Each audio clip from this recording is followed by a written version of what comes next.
Hi friends, उदय GS research centre में आपका स्वागत है। जैसा कि इसके पहले पुर्तगालियों के क्रम में द्वितीय गवर्नर के रूप में कौन आया था? पुर्तगाली कंपनी के गवर्नर के रूप में अल्फांसो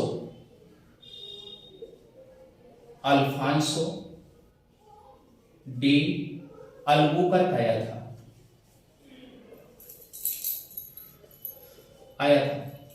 जैसा कि आप जानते हैं इन्होंने क्या क्या किया।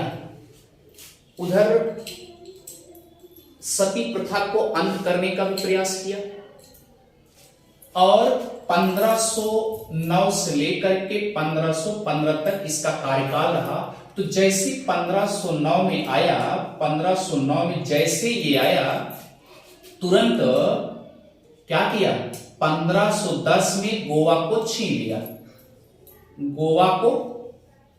लिया।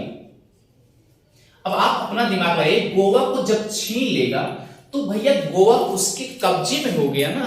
अगर गोवा उसके कब्जे में हो गया तो आप अंदाजा लगाइए कि जितने मन होगा, जितने लोगों का इच्छा होगी, वह विदेशी लोग क्या करेंगे, अर्थात विदेशी में पुर्तगाली में क्या करेंगे? भैया ठीक है, आइए गोवा तो हमारे कब्जे में हो गया ना, लेकिन गोवा किससे छीना ये भी ध्यान दीजिए। गोवा को छीना किससे छीना? बीजापुर के शासक यूसुफ आदिल शाह से। और यूसुफ आदिल शाह से जब छीन लिया तो उसके कब्जे में जब हो जाता है तो क्या करता है? तो यानी कि गोवा एक उसके कब्जे में होने के कारण पुर्तगाली लोग बराबर आएंगे।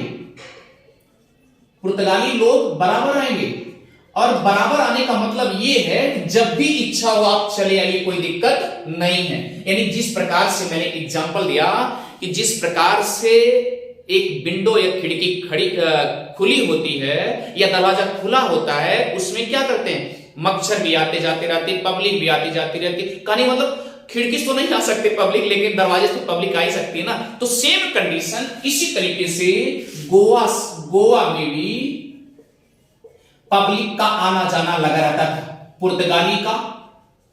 पुर्तगाली का आना जाना लगा रहता था। इसलिए गोवा को पुर्तगाली की खिड़की कही जाती है। इतनी बात समझ में अच्छे से आ गई होगी। गोवा को पुर्तगाली की खिड़की कही जाती है, ये भी ध्यान दीजिएगा। दूसरा कंडीशन क्या था? और भी कंडीशन सुनिए। अब जब 1510 में गोवा को छीन लिया तो 1511 में क्या किया? ये मलक्का जल संधि पर कब्जा कर लिया।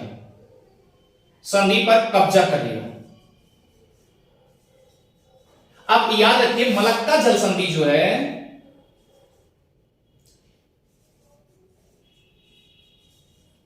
जल संधि जो है वो कहां है? नॉर्थ में सिंगापुर है, यानी उत्तर में सिंगापुर है, और साउथ में सुमात्रा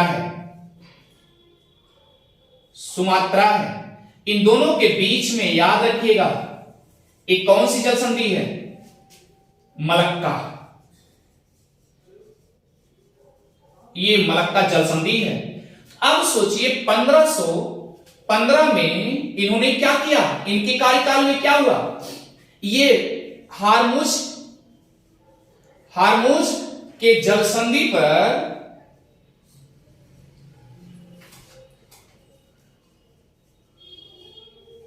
पर भी कब्जा करवा दिया। अब आप सोचिए आखिर जल संधियों पे कब्जा क्यों किया जा रहा था? क्योंकि अगर जहाजी बेड़ा विदेशी कोई आएगा तो स्वाभाविक सी बात, जहाज पानी में ही तैरते हुए आएगी और गली पाते हुए आगे निकलती चली जाएगी। यानी पानी का जो जहाजी बेड़ा होगा उसी के माध्यम से जाएगा ना।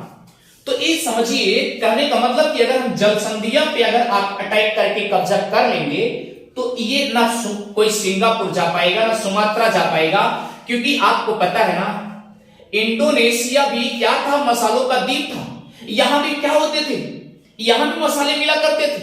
और इसलिए, क्योंकि इसके पहले मैं बता चुका हूं, पहले वीडियो में बता चुका हूं, क्योंकि ईस्ट इंडीज में मसालों का द्वीप कहा जाता था। आप अंदाजा लगा लीजिए, ईस्ट इंडीज को मसालों का द्वीप कहा जाता है, तो उत्तर में सिंगापुर, साउथ में सुमात्रा और बीच में मलक्का जलसंधि है, यहां पर कब्जा कर लिया। उसके बाद हारमुज जलसंधि पे 1515 पे कब्जा करवा लिया। तो इसका मतलब आप समझ सकते ना, इतना कब्जा तत्काल कर लिया। इसके पहले जो गवर्नर आए थे वो नहीं कर पाए थे, केवल क्या किए थे, ब्लू वाटर पॉलिसी लागू कर दिए थे। कौन? अल्मेडा।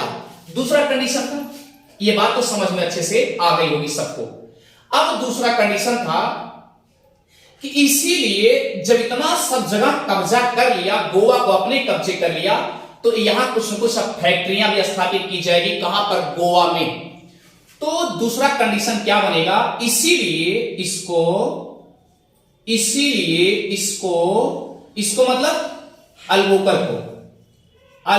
को वास्तविक संस्थापक कहा जाता है। इतनी बात समझ में अच्छे से आ गई होगी। अल्बुकर को वास्तविक संस्थापक कह दिया गया। अब आप अंदाजा लगाइए कि अगर अल्बुकर को वास्तविक संस्थापक हो गया तो इन्होंने क्या क्या किया।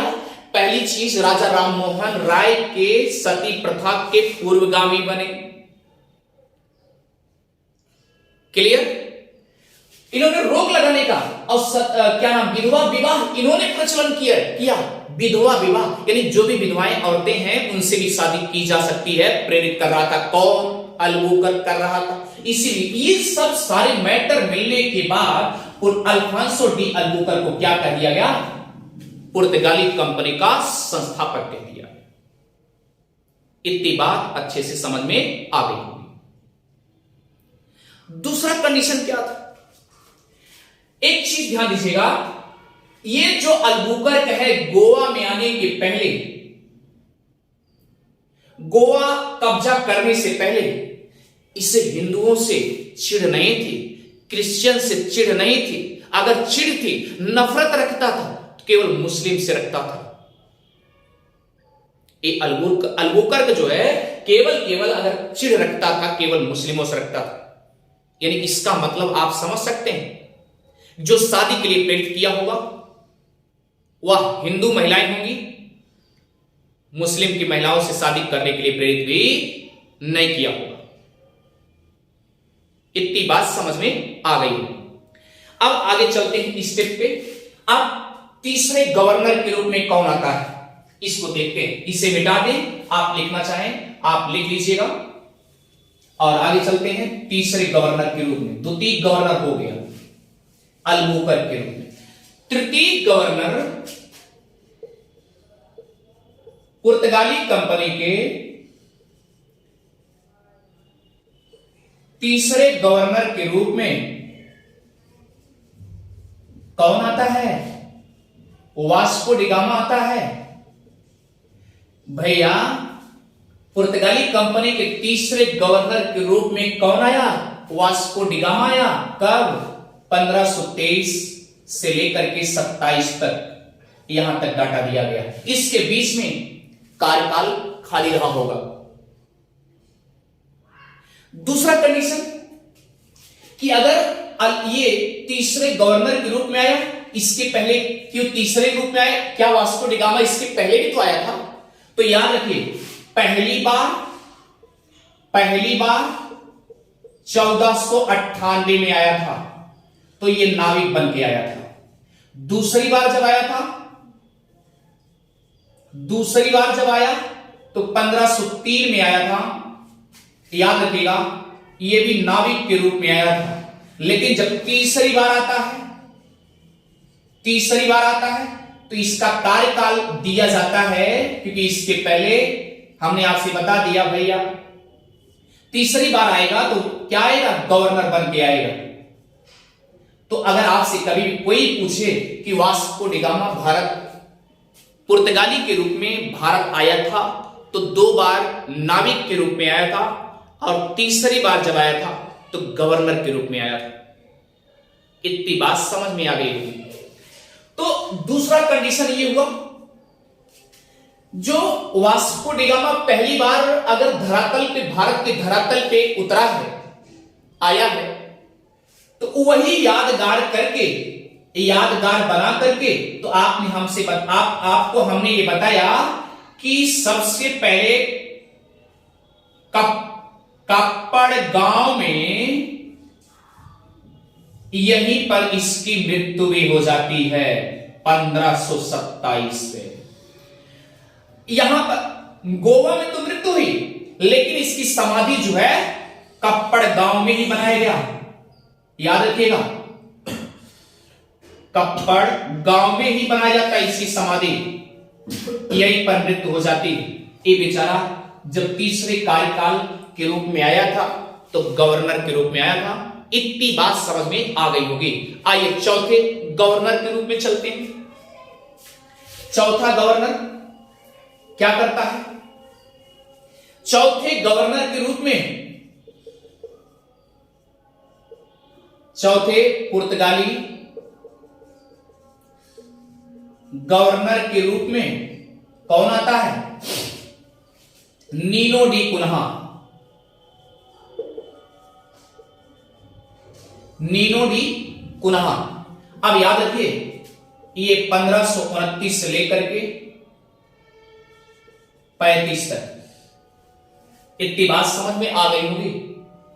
ये आया, ये क्या किया, अगर इसके बारे में सोचिए, ये जब आया तो क्या किया, 1530 में जो गोवा था, गोवा अस्थायी रूप में हो गया था, अस्थायी रूप में हो गया था, और कोचीन जो था, कोचीन जो था वह क्या था, अस्थायी रूप में था। तो यह जो इसकी फैक्ट्री कोचीन में थी, पुर्तगाली कंपनी की जो फैक्ट्री कोचीन में थी, वह क्या किया, 1530 में ये स्थापित कर दिया गोवा में। तो अब क्या हो जाएगा, पुर्तगाली कंपनी अर्थात इस्तादो दी इंडिया, यह 1530 में नीनो डी कुन्हा के द्वारा, कुन्हा के द्वारा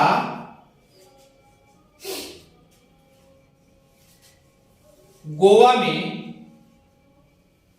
हस्तांतरित कर दिया गया या स्थापित कर दिया गया। इतनी बात समझ में आ गई। मेन मुद्दा इसी का था। आगे बात सुनिए। अब दूसरा कंडीशन देखिए। अब गोवा में भैया व्यापार तो शुरू हो गया, गोवा में फैक्ट्री अस्थायी रूप से हो गई, और जब यह अस्थायी रूप से हो जाती है तो अब लास्ट 5वें गवर्नर के रूप में आता है डिसूजा। डिसूजा आता है। डिसूजा इसके कार्यकाल में,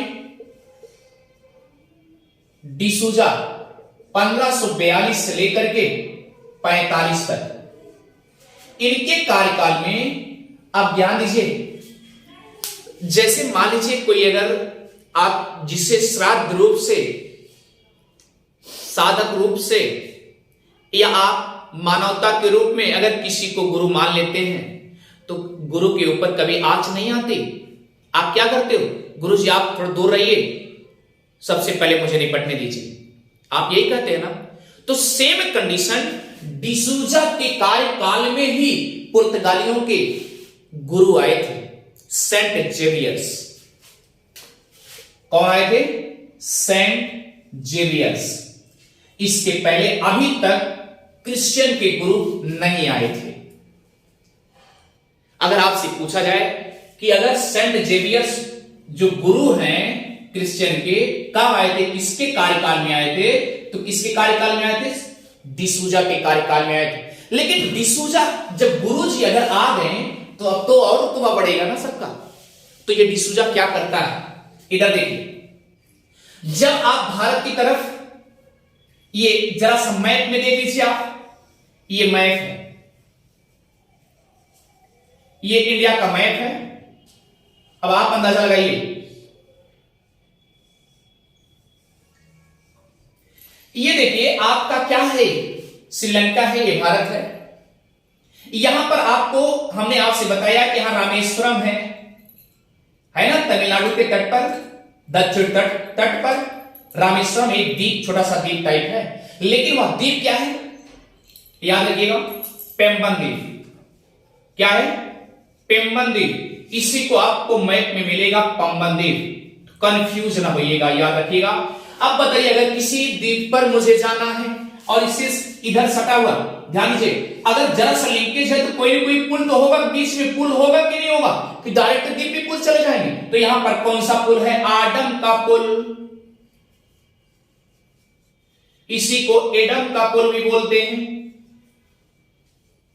अब दूसरा आप तगाजा लगाइए, ये डिसूजा क्या किया है, गुरु तो आए ही थे, यानी कि गुरु के सम्मान में आप ये कह लीजिए, चाहे ये कह लीजिए, गुरु आए ही थे। अब इन्होंने कहा कि ऐसा नहीं काम बनने वाला है, उधर अल्बुकर के लिए धर्म परिवर्तन करने के लिए कहे थे, जरा हम भी प्रेरित करते हैं। तो ये आडम पुल के पास जो मछुआरे थे, जो भी मछुआरे थे, उस मछुआरों से भी कहने लगा, हे भैया आप क्रिश्चियन बन जाओ। यानी आडम पुल के पास में जो भी मछुआरे थे उनसे भी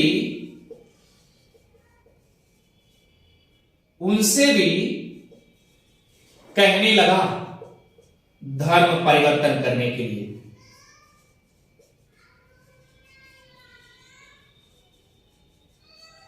इतनी बात समझ में आ गई होगी, ठीक है।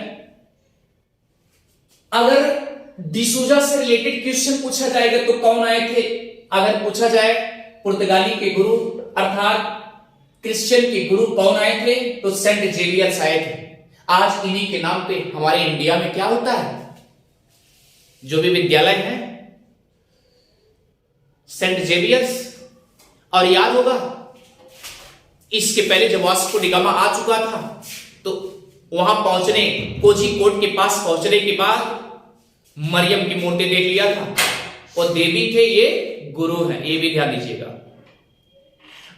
देवी को किसने देखा था, वास्को डी गामा ने देखा था। और गुरु को किसने देखा, किसके कार्यकाल में, तो सेंट जेवियर्स आए थे डिसूजा के कार्यकाल में, ठीक है। हां, जो कल की वीडियो होगी उसमें डीपली जो फैक्ट हैं, और आपका देश जब 15 अगस्त 1947 आजाद हुआ, उसके बाद पहले के जो पुर्तगालियों का व्यापार हुआ करता था उससे रिलेट करके, उससे संबंधित जोड़ करके क्या क्या हुआ है।